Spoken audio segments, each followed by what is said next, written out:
In this video, I'm going to show you how to do a broth transfer using the aseptic technique, and then a broth to slant transfer using the aseptic technique.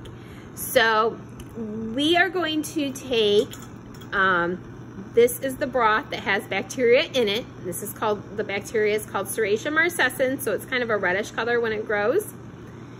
And we are going to transfer it into a sterile broth test tube, okay, and make a fresh culture out of it.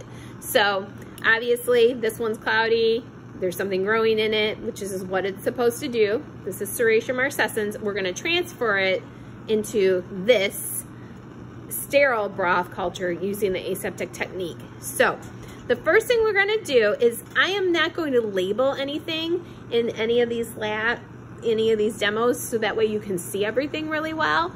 But whenever you're making a broth test tube or a agar plate or isolation streak plate or a slide or anything like that, you want to label it, and you want to make sure your name's on it, the date, if you have a section number for your lab, and what it is. So like lab 2 culture or your unknown or whatever it is, your unknown number, you want to make sure everything's labeled really well, so that way if something gets lost, hopefully it can get retrieved and found.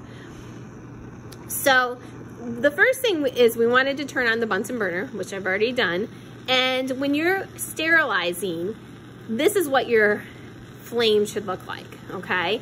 So this bright blue, that's kind of the hottest part of the flame, especially the tip, okay?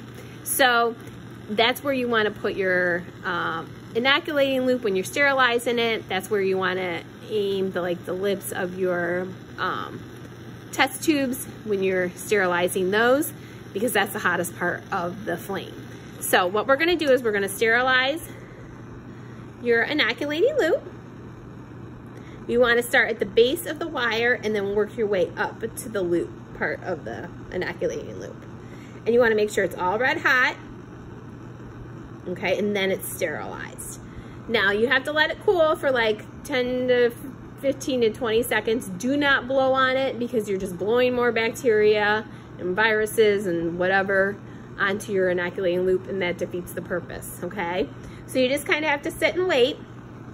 And the first thing we're going to do is a broth to broth transfer.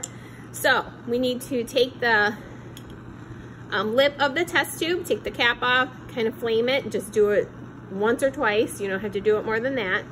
And then take the top off of the TSB broth that you want to make a fresh culture in, and flame that.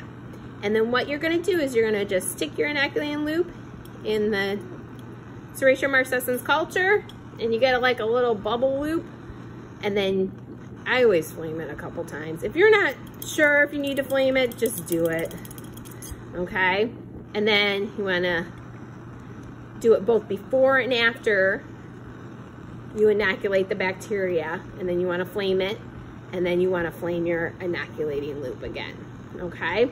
Now it doesn't seem like there's a lot of bacteria on that loop, but there is. There's thousands and thousands and thousands of bacterial cells in there, and I guarantee you that there's something in here, and in a day or two it will grow, and it'll look like this culture right here, okay? So that's the broth to broth transfer. The broth to slant transfer, we're going to use this TSA slant. We're going to use the broth we just used and transfer it into the slant. So the steps are exactly the same.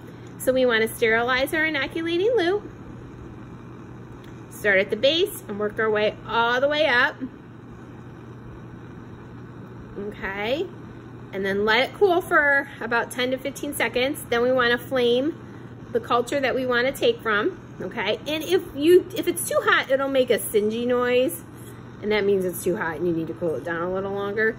So you're just going to take a little bit of the broth culture of Serratia marcescens, you flame the top, put it down, and then for the slant you do the same thing.